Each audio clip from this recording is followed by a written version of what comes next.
Assalamualaikum warahmatullahi wabarakatuh. Salam Kumania. Di dalam budaya Jawa, perkutut termasuk burung kasta atas sebagai kelangenan atau kesukaan masyarakat. Suaranya yang khas membuat masyarakat selalu tertarik untuk merawat serta memeliharanya. Kukilo, dalam hal ini perkutut, juga dianggap sebagai kelengkapan seorang pria Jawa sejati. Selain Wisma, Garwo, Curigo, dan Turonggo. Burung ini dipercaya dapat mendatangkan berkah bagi sang pemilik. Bahkan, perkutut tertentu diyakini memiliki kekuatan gaib dan dapat mempengaruhi seseorang untuk merawatnya. Dalam ensiklopedia Perkutut Yoni bagian keempat ini, kami akan membahas tentang misteri perkutut Yoni yang semenjak lahir ditakdirkan untuk memiliki ilmu. Selain jumlahnya yang sangat langka, perkutut ini mempunyai keistimewaan yang tidak dipunyai perkutut lainnya. Untuk memahaminya lebih lanjut, silahkan tonton video ini hingga selesai.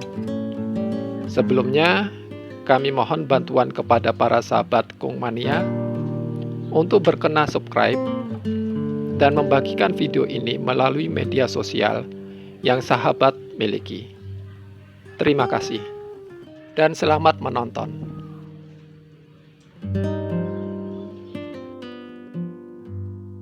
Para sahabat Kungmania mungkin bertanya-tanya, apakah perkutut Yoni yang memiliki ilmu itu?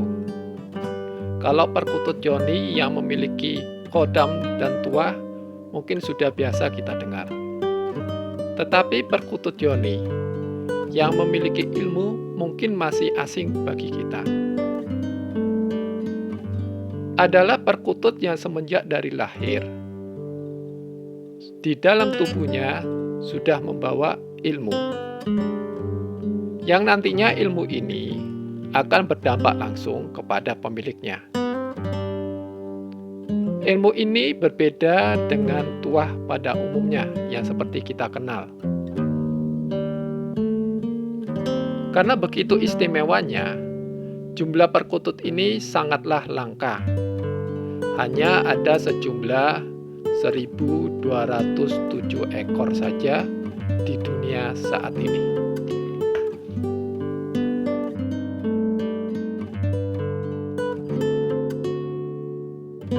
Mungkin para sahabat Kungmania ada yang mempertanyakan, apa sih perbedaan tuah dan ilmu itu? Tuah adalah dampak positif atau negatif yang didapat dari energi perkutut yang dihasilkan dari bakat, kodam, atau laku puasa perkutut itu sendiri. Sementara ilmu adalah bakat keahlian yang diterima pemilik setelah merawat perkutut tersebut. Bakat keahlian yang didapat pemilik setelah memelihara perkutut ini tidak seperti keahlian yang kita dapatkan pada umumnya, seperti terlebih dahulu melalui sekolah. Keahlian ini akan muncul dengan sendirinya, tentunya secara bertahap dan tanpa disadari oleh pemiliknya. Uniknya lagi, keahlian yang muncul secara tiba-tiba ini akan sesuai dengan bakat pemiliknya.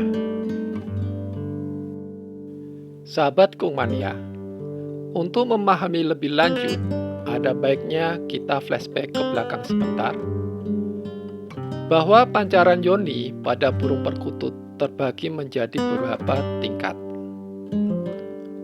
Dari yang terendah, yaitu Yoni 1, dan yang tertinggi, yaitu Yoni 9,99999, atau dengan kata lain, ada 59 di belakang koma. Pertanyaannya, di manakah tingkatan energi Yoni perkutut ini? Perkutut yang dilahirkan membawa ilmu ini memiliki Yoni 9,99999. Dengan kata lain, yoni tertinggi dari kasta perkutut yoni.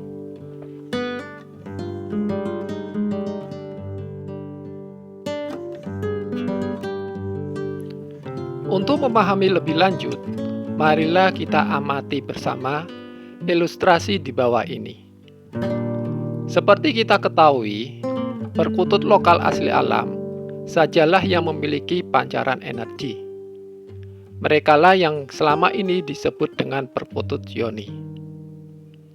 Pancaran energi perkutut yoni dihasilkan dari 3 hal. Pertama, bakat. Kedua, dari khodam pendamping. Ketiga, dari tirakat puasa yang dijalani perkutut tersebut. Pancaran ketiga energi inilah yang disebut dengan tuah atau manfaat, yang akan bersinergi dengan pemiliknya. Pada perkutut ini, selain membawa tuah, juga membawa ilmu yang nantinya akan diterima langsung oleh sang pemilik. Tuah dan ilmu ini bersama-sama nantinya akan bersinergi dengan kehidupan sang pemilik, tentunya sesuai dengan bakat masing-masing. Bakat kalian yang akan diterima secara garis besar terbagi menjadi 5 bidang. Pertama, bidang yang terkait dengan usaha. Kedua, bidang kesehatan. Ketiga, bidang lingkungan hidup. Keempat, bidang perumahan. Dan kelima, yang berhubungan dengan tanah. Dapat kita beri contoh misalnya untuk bidang usaha, seperti keahlian memanajemen sebuah perusahaan di bidang retail misalnya. Padahal awalnya sang pemilik tidak mempunyai bakat di bidang perdagangan sama sekali. Tetapi setelah menerima perkutut ini, dia tiba-tiba menguasai bagaimana memanajemen sebuah perusahaan. Contoh lain adalah di bidang kesehatan. Awalnya sang pemilik buta sama sekali dengan ilmu pengobatan, karena dia sama sekali tidak pernah mendapat pendidikan di bidang ini. Tetapi setelah dia diamanahkan untuk merawat perkutut ini, tiba-tiba dia memahami ilmu mengenai pengobatan dan bisa mengaplikasikannya dalam kehidupan sehari-hari dengan mengobati orang lain. Mungkin para sahabat Kongmania bertanya, ciri-ciri perkutut yang membawa ilmu itu seperti apa? Apakah ada di sekitar kita? Ciri-ciri perkutut yang membawa ilmu itu mempunyai 18 ciri utama. Ke-18 ciri itu bisa sahabat Kongmania dapat membaca di bawah ini.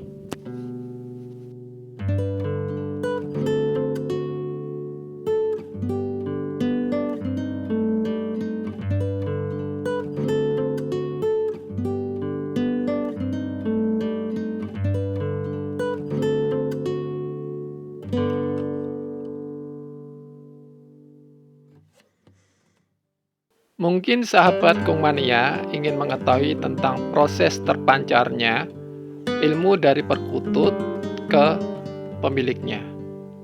Proses terpancarnya ilmu tersebut dapat sahabat Kongmania baca dari 11 proses yang sudah kami tuliskan di bawah ini.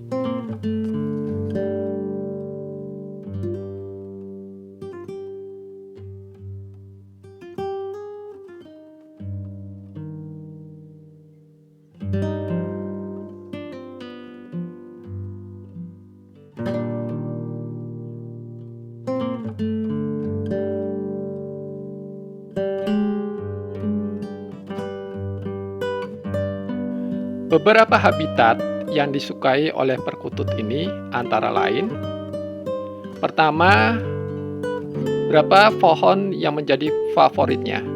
Yang pertama, pohon tengkawang di Kalimantan, pohon andalas di Sumatera, dan pohon endemik di Papua. 2. Pohon stigi. 3. Tanah berlumpur. 4. Tanah liat. 5. Tanah kapur. 6. Tanah gambut. Dan 7. Rumah atau gubuk kosong di pegunungan. Ini berapa tempat, berapa lokasi yang menjadi favorit di mana perkutut ini dapat dijumpai.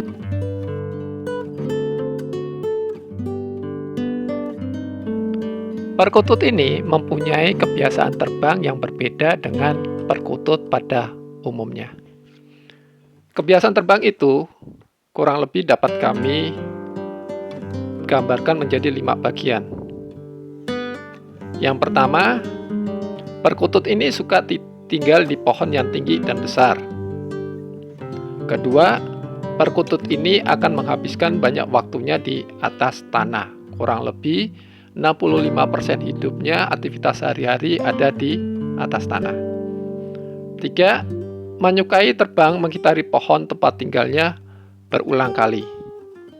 Keempat, kebiasaan terbang perkutut ini adalah menyisir tanah setinggi 2 meter dan kemudian tiba-tiba terbang tinggi.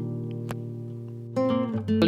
Setelah mengitari pohon berulang kali, akhirnya perkutut ini akan terbang jauh dengan radius kurang lebih 1 km dari sarangnya.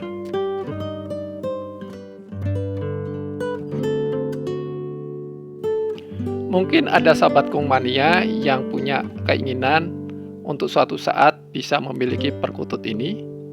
Ada tata cara untuk memohon kepada Tuhan Yang Maha Esa agar nantinya kita diamanahkan untuk merawat perkutut ini. Yang pertama, beribadah kepada Tuhan Yang Maha Esa. Kedua, memohon kepada Tuhan Yang Maha Esa agar dilancarkan rezekinya. Ketiga, memohon dengan tulus ikhlas mengharapkan ridhonya. Keempat, memohon dengan segenap hati kepada Tuhan Yang Maha Esa. Kelima, memohon di lapang rezeki dan nantinya berharap akan bermanfaat bagi orang banyak.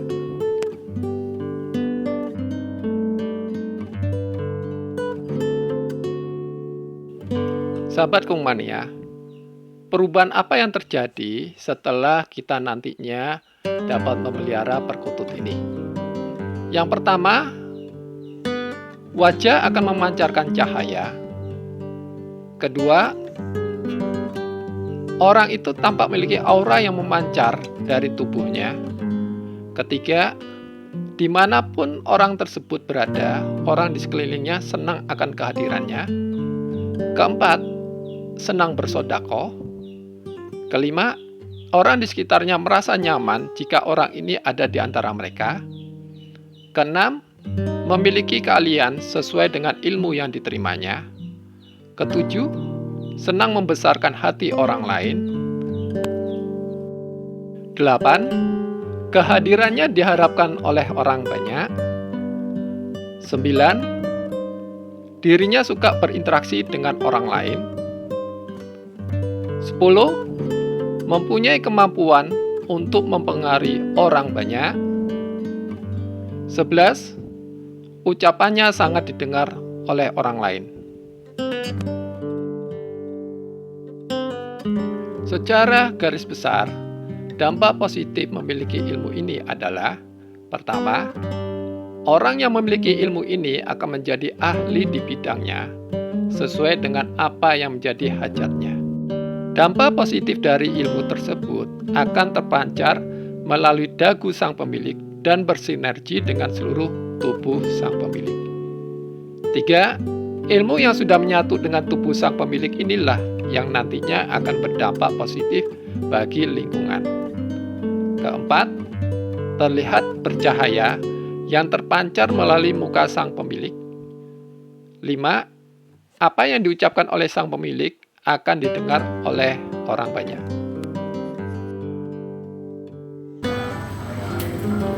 Para sahabat Kung Mania, akhirnya dapat kita simpulkan ada beberapa keistimewaan pada burung perkutut ini.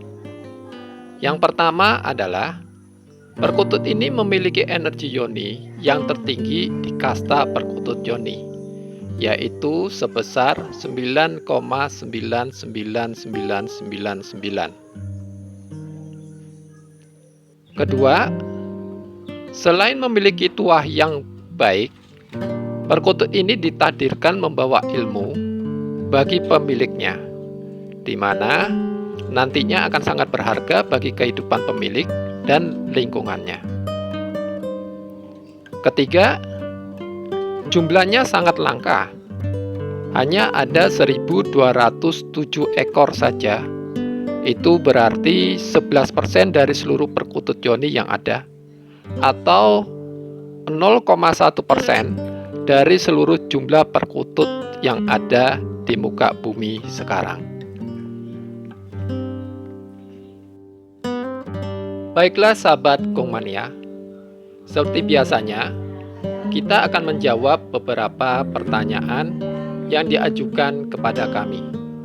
Semoga jawaban dari kami bisa memuaskan sahabat semua.